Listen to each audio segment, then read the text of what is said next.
The biting wind of early November swept through the streets of Boston as Camila Rodriguez stepped out of Logan International Airport, dragging a single suitcase behind her.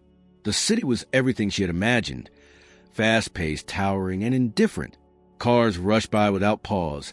People passed with eyes fixed on their destinations, and the cold, so different from the warmth of Bogota, cut through her coat and wrapped around her bones. She paused for a moment on the sidewalk, took a deep breath, and looked up at the unfamiliar sky. "This is home now," she whispered to herself. Camila was 32, a linguist by training and a survivor by necessity. Back in Colombia, she had taught at university, led workshops on language acquisition, and translated literature across 5 languages: Spanish, English, French, Italian, and Arabic. But the opportunities were limited, and the political instability had begun to touch even the classroom. When the offer came from an international NGO headquartered in Boston, one focused on multicultural education and community development, she didn't hesitate. It was a chance to start over, to use her skills in a space that claimed to value diversity. Still, starting over meant more than packing bags. It meant confronting every insecurity she thought she had left behind. Boston was not unkind, but it was distant. The first days blurred into a routine of unpacking, learning the subway routes, registering her address, and completing onboarding at her new job. The NGO office was welcoming, if somewhat chaotic, with staff from all over the world speaking a patchwork of languages. Camila's English was fluent, but heavy with the melody of Spanish.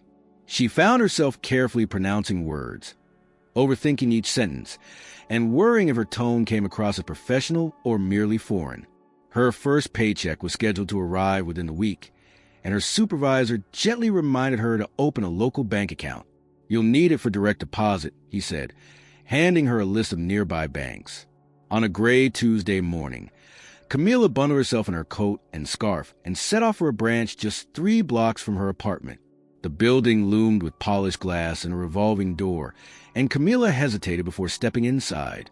The lobby was sleek and quiet, filled with the sterile efficiency of fluorescent lights and hushed voices. She took a number and sat in a plastic chair near the entrance, rehearsing what she would say in her head. "Good morning. I would like to open a checking account. I recently moved here." It sounded fine in her mind. Practice, polite, but nerves tightened in her chest. Her accent, though impossible to erase, felt more pronounced in spaces like these, places of formality and unspoken expectations. She had seen the way people sometimes leaned forward when she spoke, their brows furrowed, their smiles tight. It wasn't malicious, but it was unmistakably dismissive. She clutched a folder containing her visa, proof of address, and employment contract. Her hands were slightly trembling, not from cold, but from anticipation. When her number was finally called, she stood quickly, straightened her coat, and walked toward the counter where a young woman with perfect posture waited behind the glass. The woman didn't smile. Camila began her introduction. "Good morning. I would like to open." But she didn't get far before the woman interrupted. "Do you have your ID and proof of address?" she asked curtly. "Yes, I do," Camila said, and handed them over. The woman glanced at the papers, then at Camila, her eyes flicking briefly toward another teller at a nearby desk. A shared look passed between them, subtle but unmistakable. Camila felt her stomach drop. The other teller stifled a laugh and leaned over to whisper something. Camila heard only part of it, but it was enough. These accents. Heat flooded her cheeks. Her hands instinctively curled into fists inside her coat pockets. She said nothing, choosing instead to focus on breathing steadily. She had faced moments like this before, arriving at airports, ordering coffee, answering job interviews, but this one stung more deeply. It wasn't just the whisper, it was the timing. She was trying to begin a new chapter, to rebuild herself in a place that claimed to celebrate people like her. And yet, in the quiet corners of bureaucracy, her presence still felt like a complication. As the woman typed into the computer, the second teller, now standing, walked behind the desk and made no effort to lower her voice. "Honestly, I don't know why they send people who can't speak clearly. It just slows everything down." Camila didn't flinch, but her eyes closed for a brief moment. The words were wrapped in a faux casual tone, but the message was sharp. She wasn't supposed to hear it. Or maybe she was. The bank manager, a woman in her 40s with a sharp blazer and heels that echoed on the tile floor, emerged from an office nearby. She gave a cursory glance at the scene, but didn't intervene. Camila wondered if she had heard. Part of her hoped so. Another part hoped not. What would be worse? Indifference or complicity? The teller handed back her documents. "Sit over there," she said, gesturing to a waiting area. "We'll call you when someone's ready." Camila took her seat and sat still, her eyes fixed on the marble floor. Her thoughts churned with memories of a professor once correcting her English mid-sentence in front of an entire class, of a woman at a coffee shop asking her to repeat latte 3 times, of an interviewer who had told her with a smile, "You're impressive, but we're looking for someone a little more native-sounding." Each moment had left a mark, faint but cumulative. Now they swirled together, coloring the quiet minutes in that bank. But this time, something in her stirred. Maybe it was the silence. Maybe it was the way the tellers had assumed she wouldn't understand. Maybe it was simply the exhaustion of always having to prove herself. She was tired of shrinking into her voice, of folding herself into apologies just to make others comfortable. She sat up straighter, adjusted her scarf, and began to plan what she would say next, not to defend herself, but to remind them who she was. She had 5 languages at her command, and she was done letting her accent write the story for her. Camila remained seated in the waiting area, her coat folded neatly over her lap, the folder of documents resting atop it. She had stopped looking at the time. Minutes passed, or maybe more, but no one called her. People who arrived after her were being helped. An elderly man was guided by a teller to a private cubicle. A young couple signing mortgage papers exchanged cheerful small talk with a banker nearby. Across the lobby, a woman in designer boots spoke loudly into her phone, her words crisp and confident. No one looked at Camila. She sat as if invisible. Then a name was called, not hers, but one she recognized from the whispering earlier. "Chelsea, can you take the next walk-in?" It came from the same teller who had dismissed her earlier. Camila turned just slightly and saw Chelsea glance toward her, then roll her eyes before stepping forward. "Right, the accent lady," she mumbled to her colleague, not bothering to lower her voice this time. Her tone dripped with mockery, the kind of casual cruelty reserved for those assumed powerless or unwilling to push back. It was said not to her, but at her, public enough to wound, private enough to deny. Camila rose slowly and approached the desk. Chelsea gestured to a chair with a forced smile. "So, you're here to open an account." Her voice carried that exaggerated clarity some people used when speaking to those they believed could barely understand them. Camila nodded once and placed her documents on the desk.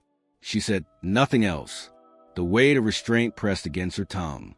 Chelsea leafed through the paperwork without enthusiasm. "I'll need to see a visa, and proof you actually live here." She spoke like someone performing a chore. There was no eye contact, only a detached indifference that Camila had seen in Border Patrol officers and customs agents. But this wasn't a checkpoint. This was a customer service desk. And yet, the tone remained the same, cold, uninviting, clinical. "I've included all of that," Camila replied, her voice calm, her words deliberate. "My employment letter confirms both." Chelsea glanced at the letter. "Right, the NGO thing," she said, with a subtle derision of someone unimpressed by nonprofit work. Her fingers tapped the keyboard. The silence between them was sharp. Then, from the adjacent cubicle, the other teller, Erin, according to her name tag, leaned slightly in, pretending to examine something on her screen. "Honestly," she said in a mock whisper to no one in particular, "if you can't be understood, why even come alone? Like, bring a translator or something." Camila blinked, her expression blank. It wasn't just the words. It was the rhythm of them, the familiarity, the underlying belief that some voices, especially ones shaped by other continents, other histories, were simply inconvenient. There was a casualness to the cruelty that made it more dangerous, as if they weren't aware they were causing harm, or worse, as if they didn't care. From the corner of her eye, Camila noticed the bank manager again. She was watching now, but still not intervening. Camila's patience frayed at the edges. She had spent her entire life navigating rooms like this, lecture halls, embassies, conference panels, where her presence was tolerated only so long as it was muted. She had been trained to overcompensate, to outperform, to never, ever raise her voice. But today, something shifted. "Excuse me," Camila said, softly at first. "Is there someone else I could speak with? Perhaps someone more familiar with multilingual clients?" Chelsea's smile froze. Aaron's head snapped up. "What's that supposed to mean?" Chelsea asked, her tone now tinged with defensiveness. Camila held her gaze. "I believe I've been clear. I would like to continue this process with someone who doesn't find my presence amusing." A pause followed. Then Chelsea laughed, nervously, incredulously. "Okay," she said, drawing out the word. "It's not that deep. We're just trying to help, but maybe—" Camila didn't let her finish. She sat back in her chair and, with quiet precision, switched to French. "Je crois que si serait mieux nous pouvions parler dans une langue où vous sentez plus à l'aise, n'est-ce pas?" Chelsea blinked, confused. Camila tilted her head and continued, now in Italian. "Forse preferisci l'italiano? Posso spiegare tutto in dettaglio, se vuoi." A hush fell over the cubicles. Aaron stared. Chelsea opened her mouth, but nothing came out. The shift was immediate. Authority returned to Camila's voice, confidence radiating from the fluency of each syllable. She switched again, this time to Arabic, her tone warm and fluid. The bank manager stepped forward quickly, her voice firm but strained. "Ma'am, is everything okay here?" Camila looked up at her, returning once more to English, her enunciation smooth but unapologetically accented. "That depends. Is this the standard of professionalism your institution promotes?" The question hung in the air. The manager faltered. Let's move to my office," she said hastily, gesturing toward a door behind the telebooths. Camila stood, gathered her documents, and walked past Chelsea without a glance. In the office, the atmosphere was starkly different. The manager was all smiles and soft apologies, fumbling over phrases like misunderstanding and "we value diversity." But Camila wasn't there for apologies. She was there to finish what she came to do. "I'm not asking for special treatment," she said. "I'm asking not to be mocked while opening a bank account." "Of course," the manager said quickly. "We'll address this internally." Camila nodded. "I hope you do." They completed the process in silence after that. No more jokes. No more side comments. The account was opened, the document signed. But the incident had already carved itself into Camila's day, another quiet battle won. Another reminder that respect was not freely given to those who arrived with a different rhythm in their speech. It had to be demanded. Outside the bank, the air was colder than before. Camila wrapped her scarf tightly and began to walk home, her step steady, her posture tall. She wasn't angry. She was resolved, and something in her heart whispered that this was only the beginning of something larger. The air outside the bank stung a little more sharply than it had an hour earlier, or maybe Camila only noticed it now because the tension in her shoulders had begun to release. Her fingers, still curled around the handle of her folder, ached slightly from being clenched too long. She didn't cry. She hadn't allowed herself to, but her breath had started coming in shorter bursts once she stepped out into the street.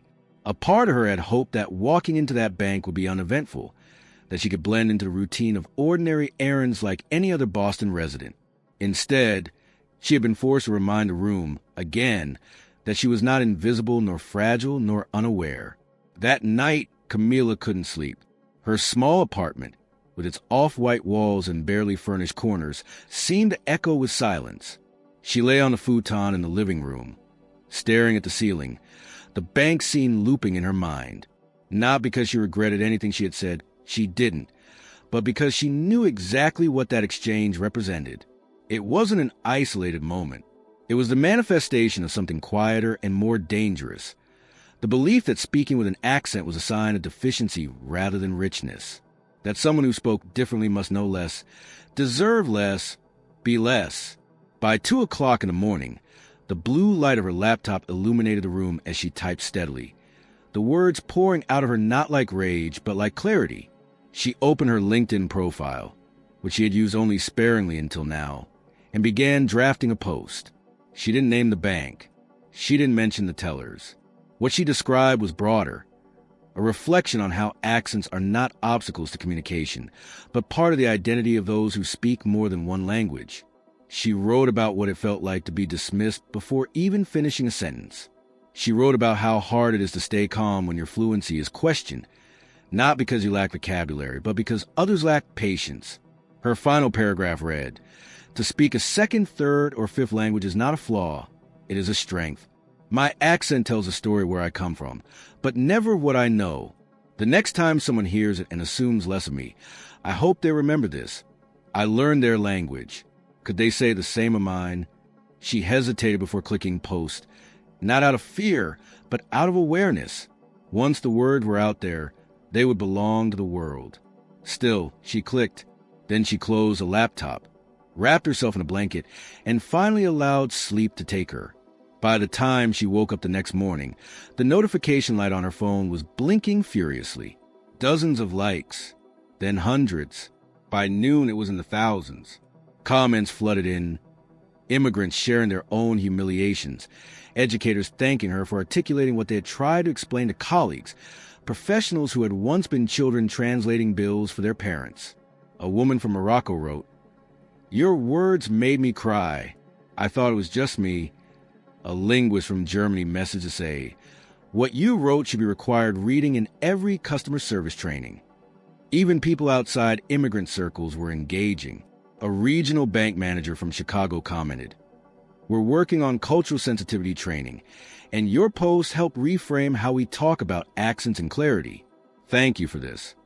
Some of the comments were performative. Camila could tell, but many weren't.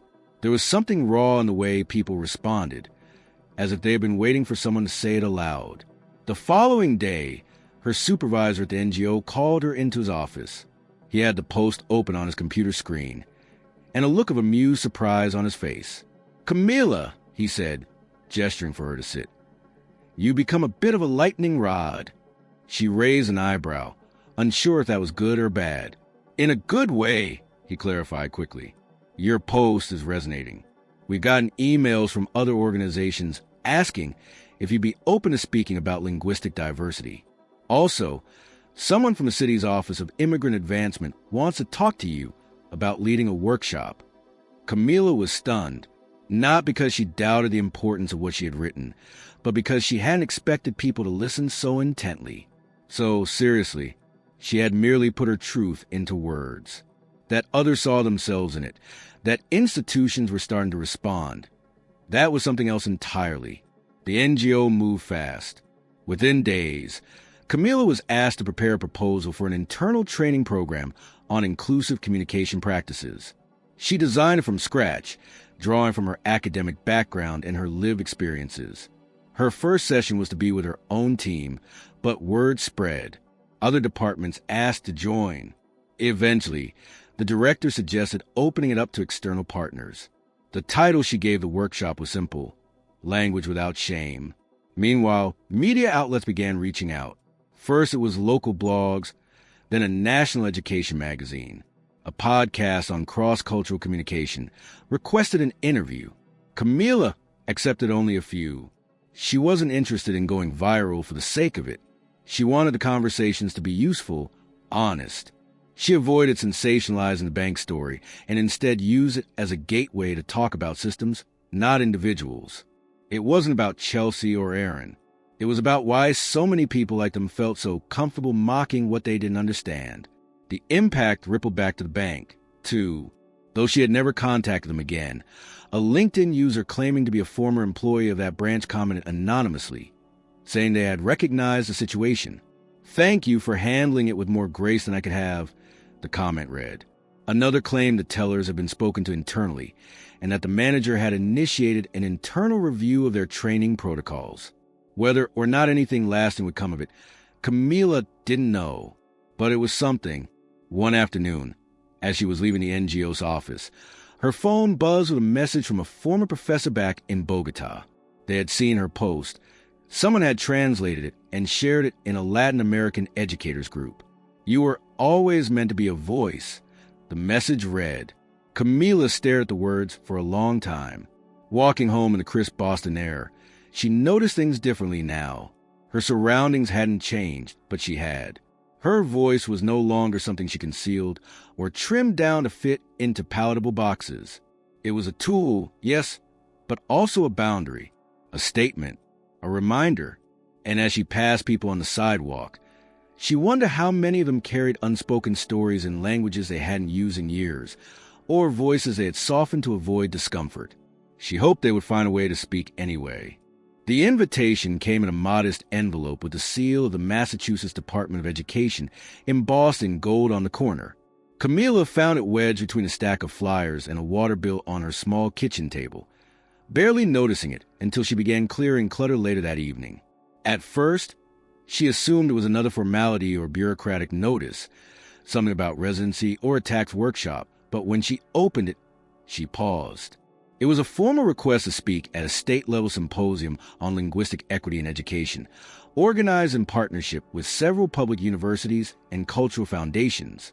The event was titled Speaking Identities, Language, Power, and Belonging. Her name was printed on the program. She read the letter twice, then a third time. Her first instinct was disbelief. Surely they confused her with someone else, someone more established, more prominent in the field. But no. It referenced her posts, her workshops, and her role in developing inclusive communication strategies at her NGO. It wasn't a mistake. Someone, somewhere, had taken her seriously. And now, she was being asked not just to share her story, but to offer insight into how institutions could shift their approach to language in professional and educational settings. The weeks leading up to the symposium were filled with careful preparation. Camila spent her evenings reading policy papers, linguistic case studies, and demographic reports on multilingual populations in Massachusetts. She didn't want to go in with only anecdotes. She wanted to blend lived experience with data, emotion with evidence. She drafted her keynote in layers. First the outline, then fragments of memory, then connective arguments built around the psychology of language bias and the hidden hierarchies embedded in accents. One rainy Thursday evening, after finalizing her notes, she met with a small group of immigrant students from a community center where she occasionally volunteered.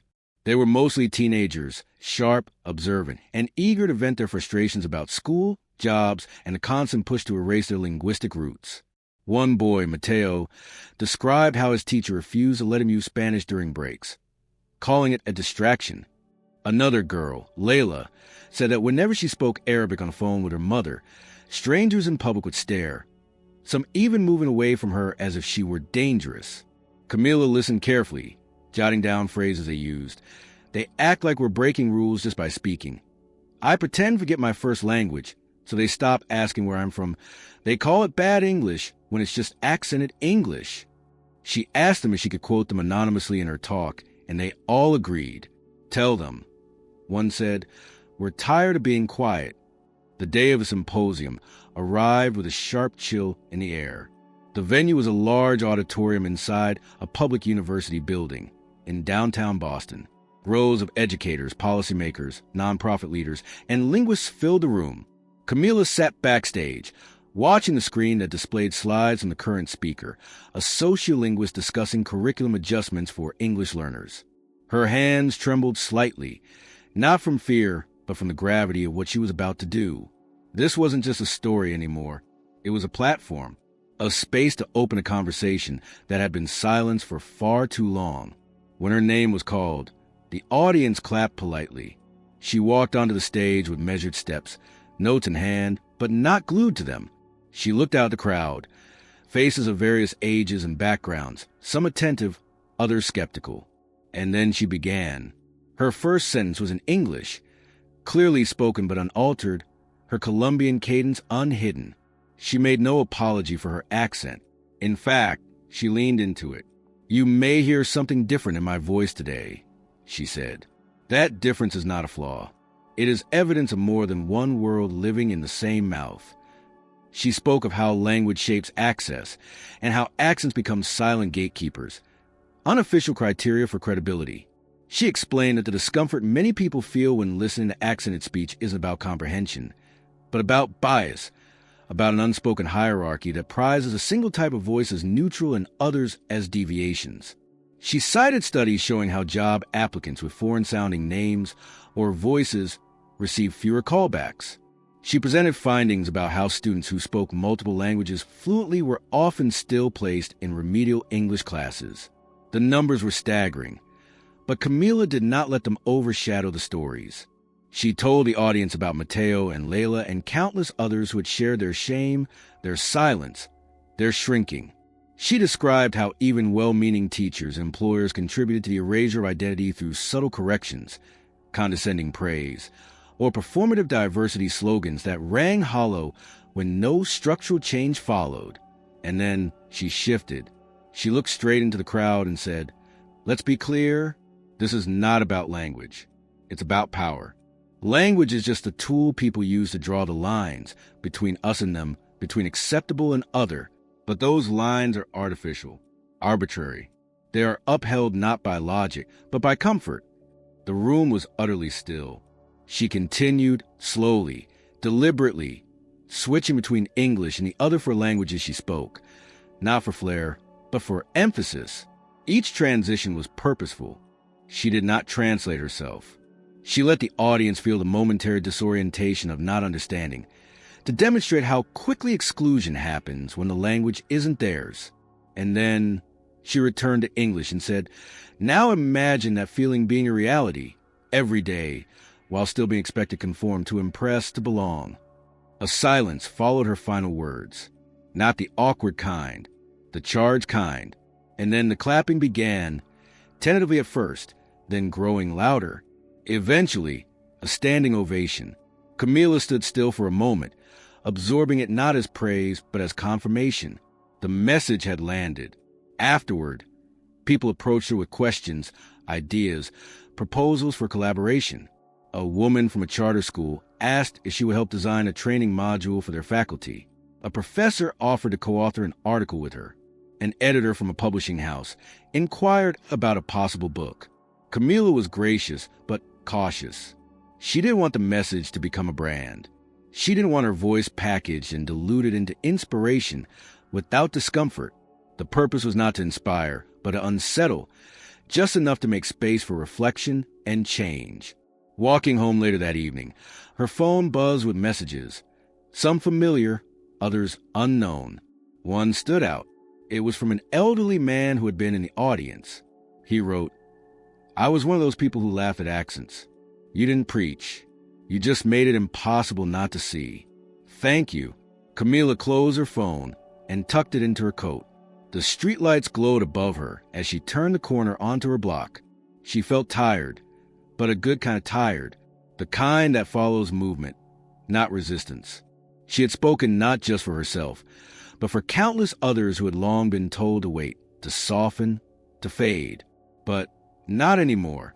Months had passed since Camila's name first began circulating beyond the walls of her NGO, and her schedule had transformed into something unrecognizable.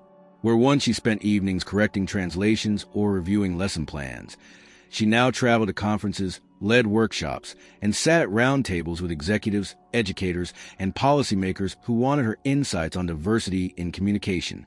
She never forgot, however, that her work had begun with one ordinary moment in a bank, a moment that could have ended in silence, but instead ignited a chain of conversations. The city had started to look different to her, less indifferent, more alive with possibility, because she was no longer moving through it with the weight of invisibility pressing against her back. Her most significant engagement yet came in the form of an invitation from the New England Banking Association. They were hosting their annual conference, a gathering attended by leaders of financial institutions across the region, and they wanted her to deliver the keynote address. Camila hesitated when she first read the request. The irony was almost too sharp. Months ago, she had been belittled in a bank lobby. Now, she was being asked to speak to the very industry that had been the setting of that humiliation. Part of her resisted, but another part, the part that had learned to transform discomfort into momentum, Recognize the opportunity. This was not about vindication. It was about planting seeds where resistance had once stood. The conference hall in downtown Boston was enormous, its chandeliers gleaming above rows of suited professionals. Camilla waited backstage, adjusting the microphone clip to her lapel, her notes folded neatly in her hands. The event organizer gave her a reassuring nod. She inhaled deeply, centering herself not by rehearsing lines, but by recalling the essence of what she wanted to convey. When her name was announced, she stepped into the light, her heels clicking softly against the polished stage floor. She began simply, addressing the room in English without apology for the cadence of her voice. "Not long ago," she said, "I sat in a chair across from a teller at a bank in this very city. I was there as a customer, prepared, professional, and ready to complete an ordinary task. But the moment I opened my mouth, I was no longer a client. I was a complication." She paused, letting the words settle. That moment taught me something I have carried since. Our institutions are not just built on systems of finance or education or law. They are built on conversations. And conversations cannot exist without voices. To decide whose voices matter less is to weaken the foundation of the very systems you seek to uphold. The audience was silent, their attention fixed. She wove her narrative carefully, not relying on sentiment alone, but anchoring it in the practical realities of customer service, employee training, and institutional accountability. She explained how businesses lose trust, loyalty, and even revenue when they fail to respect the diversity of voices walking through their doors. She gave examples of organizations that had implemented inclusive communication policies and saw measurable improvements, not because their clients' accents disappeared, but because respect became non-negotiable. As she moved toward the heart of her speech, Camilla deliberately shifted into her other languages, just as she had at the symposium. Each phrase was a thread, woven deliberately into the tapestry of her message. She spoke of dignity in French, of belonging in Italian, of resilience in Arabic, before returning to English to tie the threads together. Each of these languages, she said, has carried me through conversations with strangers, colleagues, students, and friends. But none of them is more or less valuable than the other. The true measure of communication is not perfection. It is presence. It is respect. The applause was immediate, but Camilla lifted her hand slightly, holding the moment before it could turn into mere performance. She leaned closer to the microphone and spoke her final words with deliberate clarity. "My accent carries my history. It is not a burden, and it is not a mistake. I do not wish for it to disappear. I wish for it to be heard with respect, and I wish the same for every voice in this room and beyond." The standing ovation that followed was thunderous, echoing against the high ceilings of the hall. But Camilla did not soak it in as personal triumph. She allowed herself a brief smile, then gathered her notes and walked off stage with steady steps, her heart lighter not because of applause, but because she had spoken without bending, without shrinking, and without erasing herself. The weight of silence she had carried for so many years had been replaced by something else entirely: resonance. Later, as she stood in the lobby surrounded by people eager to shake her hand or ask for a card, she noticed a man in his 70s lingering near the back. His suit was modest, his expression thoughtful. When the crowd around her thinned, he approached. "I worked in banking for 40 years, he said. "I trained dozens of young tellers. I never realized how much harm we cause, not out of cruelty, but out of habit. Listening to you today, it was like holding up a mirror I'd been avoiding for decades." "Thank you." Camilla nodded, touched not by the praise but by the sincerity in his eyes. This was the change she wanted, not accolades, but awareness, not pity, but progress. That evening, back in her apartment, she sat by the window with a cup of tea, watching the city lights flicker against the night sky. She thought of the young students she had spoken with, of her colleagues who now looked to her not just as a translator, but as a leader, of the countless voices who had written to her from across the world, echoing the same story in different tongues. She knew her journey was not finished. The fight for dignity in language was not a single event, not a speech, not a viral post. It was a lifelong pursuit. But for the first time in a long time, she felt not just the weight of her accent, but the fullness of it, the power it carried, the doors it had opened, the bridges it could still build. The city outside seemed less cold that night, less indifferent.